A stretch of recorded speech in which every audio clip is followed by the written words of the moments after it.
What up, my geeks? Jeffrey Powers here, and today we are going to show you how to use Wirecast in creating items. You want to create video, but you don't want to do the switching.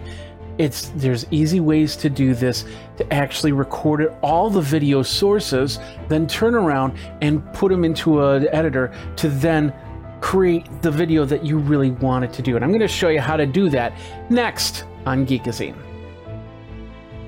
So, you know, this is a nice little 4-split view, but let's get into the one single view and show you how to do this overall right now. Hey everybody, Jeffrey Powers from Geekazine, Think Magazine, Put in a Geek. So basically what we're going to do is we're going to show you how to use Wirecast in a slightly different way. You know, Wirecast is mainly used for switching cameras. So you have camera 1, camera 2, camera 3. But sometimes what you want to do is you just don't want to do that. You want to have hands-free, so I can do stuff like talk like this a lot and then bring all the stuff in later. And there's many different ways to do that. I'm going to show you how I do the 4-panel view in a couple different ways, and then I'm going to show you what you can do. And of course, it really depends on your editor. I'm using Premiere Pro. I know Magix Vegas can do this. I believe Final Cut Pro can do this as well. And that's basically set up a profile so you can switch it either through keyboard actions or through mouse actions. So let's get into setting this up in Wirecast, and there's 2 ways to do it. I'll tell you the way I like to do it more on this, and that is through an external recording monitor device. Like I have the Atomos Ninja here. I also have the Blackmagic Mini, which I use on the road. And you know, because what it does is it accepts the HDMI in. So on your computer, you have an HDMI out, whether through your video card or through like a USB to video or something like that, which would then go into here. This ends up recording a 4-panel view. I'll show you both ways in a second here. Let's go over to our Mac. We're going to do this basically from scratch. I opened up an empty document right here. I'm going to show you 2 ways to do this. The first way is if you have to do it through the record button, and then the second way is if you're using something like this or something like you go into another computer. Now actually I have that scene set up right here. There it is, my blank screen. Let's just do that really quick. There we go. Excuse me. So now we've got this, and of course we'll have this as a 4-plex in a minute here. But the first way is if you don't have an external recorder or website, you're just going to go from here. First thing we need to do is we need to set up the canvas size. Now, if you're going to be doing a 720p video, that'd be 1280 by 720, then what you want to do is you want to double the size of that. So instead of 1280 by 720, you would want 2560 by 1440. Get it? So same thing with 1080p. You want 1080p, you want to go to 4K, you double it. So it's 2160, 38, and then that's easy to remember. 3840 by 2160 is 4K, or a version of 4K that you can use, and that doubles the size of 1080p, 4 sections of 1080p. In this case, we're not going to be doing any recording, so it's not going to be really taxing the system too much. But we'll do 2560 by 1440. So what we're going to do is we're going to go up into Wirecast, and the first thing we're going to do is we're going to go to Output, Canvas Size, and we're going to go to Custom. And the custom canvas size that we want to do is 2560 by 1440. 30 frames, 60 frames, that's going to have to be your choice. However that works for you. But in this case, that we've now set the actual screen, the screen that you're seeing, the live in the preview area, to 2560 by 1440, so you can record it. Now, we want to put in our camera scenes. If you were recording from here, you have to set them up into sections to split the screen into 4. And you can do that. And speaking of which, if you decide to go through the box, you technically you can set it up 720p or whatever resolution that this is, and you don't have to worry about, you know, doubling that. But in this case, we doubled it. So what we want to do is we want to create the scenes. So I've set up, I don't have camera scenes, so I'm using media files, and it's right here.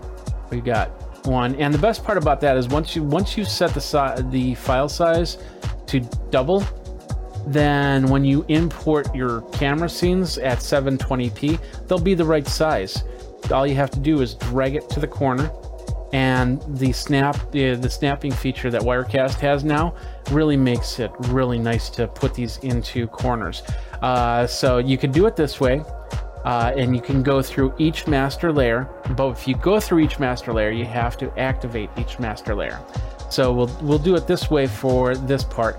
So from here, I would then I'd hit the plus button, I'd say add media file, and I'd do the second camera.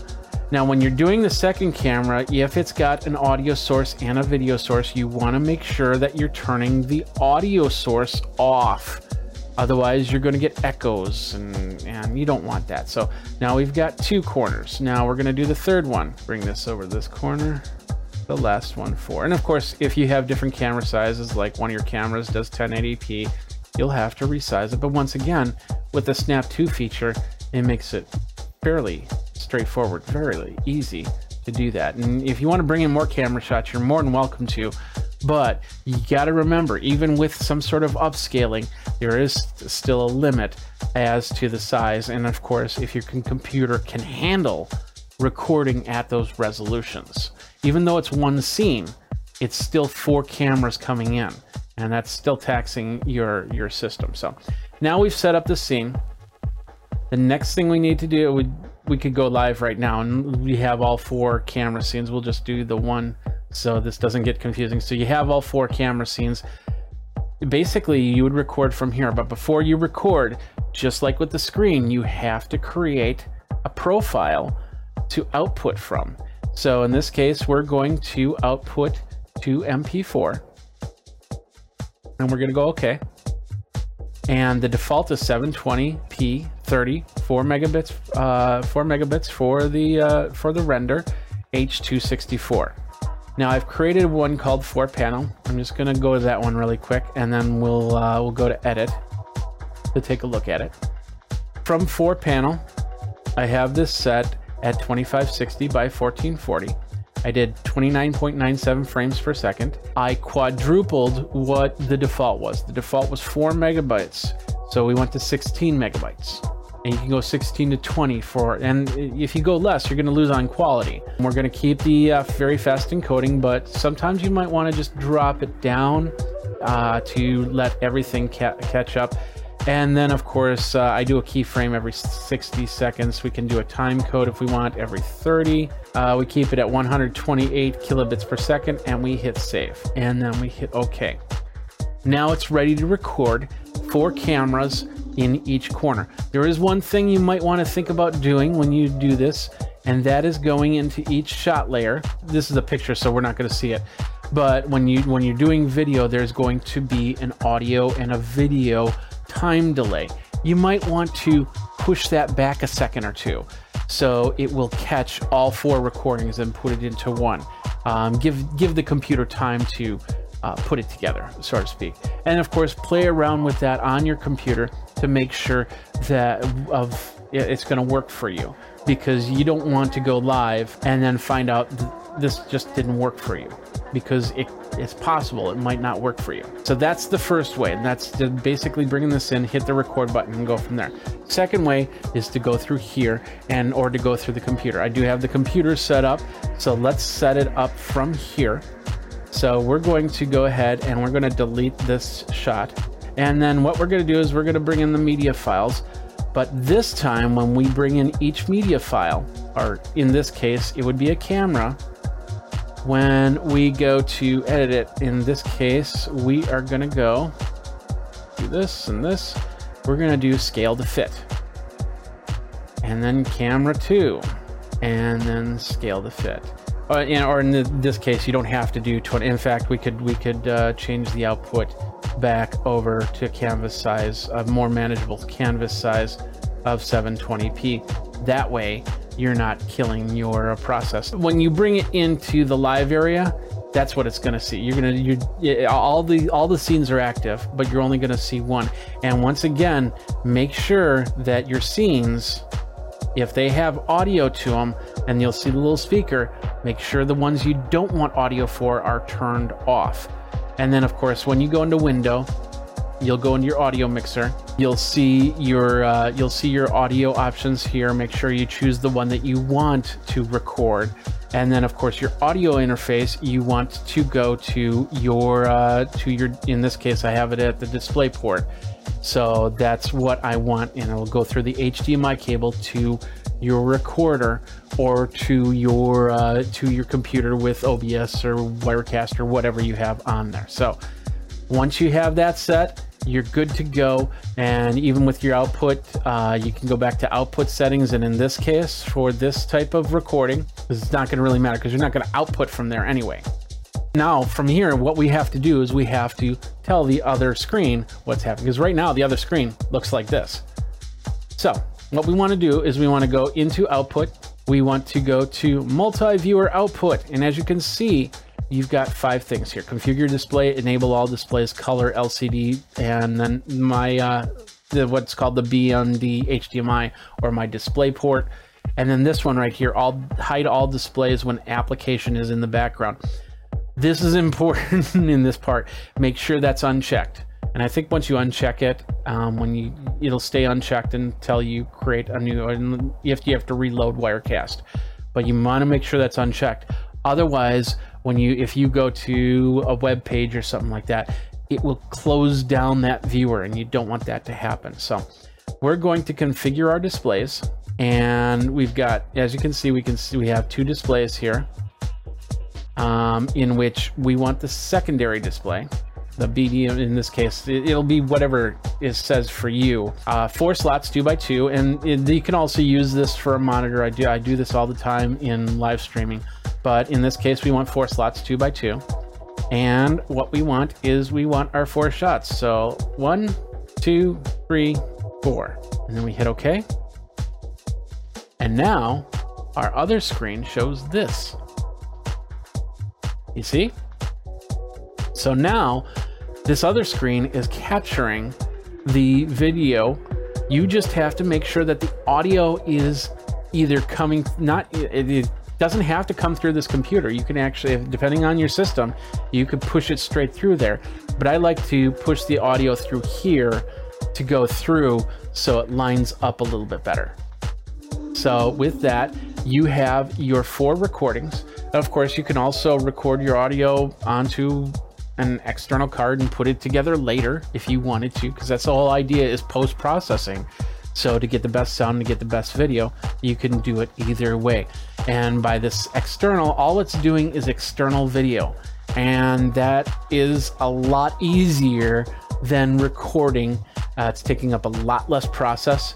It's taking up a lot less everything.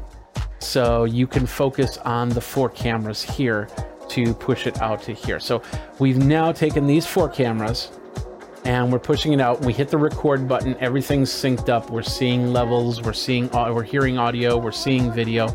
Now it's time to take it. Once we've recorded it, time to take it and put it into Premiere. So that's what we're gonna do now.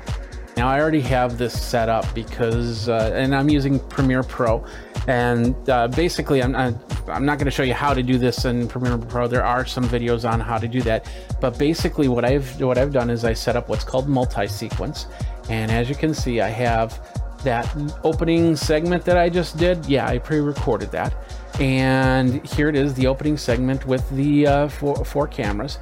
So now I can go in and I can hit play, and as I play, we're going to do the recording in 3, 2, 1, and I'll do quick editing, take that part out, and then here in Wirecast, in creating items, you want to start at the beginning.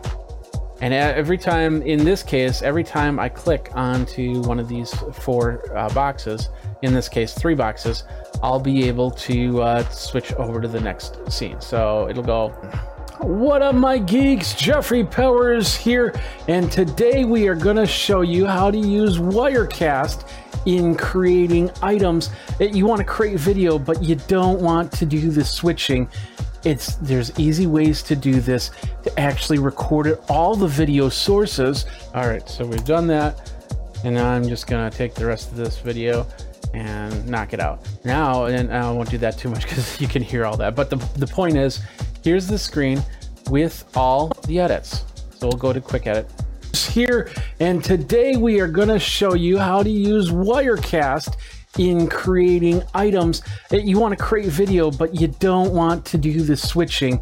There's easy ways to do this, to actually record it, all the video sources, then turn around and put them into an editor to then, so you get the idea. So what it did was it actually then lets you create the switches afterwards. Now, the fourth panel I did on that, I had my lower graphics, my lower thirds and stuff like that.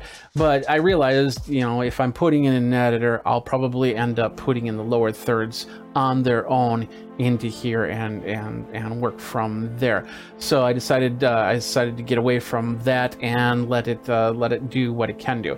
Now, the best way to do it is to go through a box, go through a second computer, and let all 4 scenes happen. Hit the record button, single audio in, and then you can pull from there. You can also set up 4 computers, or just throw each camera. Yeah, I put a card in each camera, and then do the 1, 2, 3, and then bring those files in so you can edit from there. But in this way, you have a more set up area. It's from start to end. It's all 4 cameras are going to go, and so lining them up, getting them ready for switching is a lot easier. Believe me on that. I know that was a lot, but keep in mind, what you're going to do is, if you don't have an external source like this, then you'll have to record straight from the computer. In that case, then you have to choose whether you want to set up one scene with 4 windows or 4 separate scenes. So that's it. That's how you do 4 cameras in one over at Geekazine. Of course, you know, you can always ask me questions if you have any. Tweet me over at Geekazine, geekazine@gmail.com. Go over to geekazine.com to the contact page. Of course, go down in YouTube, comment, like, share, hit the bell notifications for the next video. So let me know what you're doing with your Wirecast. Let me know what you're doing on live. Let's be friends up on twitch.tv. Let's be friends up on youtube.com/Geekazine. And let's geek out together. So you've been watching this Wirecast tutorial, 4-panel recording, so you can edit your videos later. Thanks a lot for watching. You guys geek out, and until next time, take care.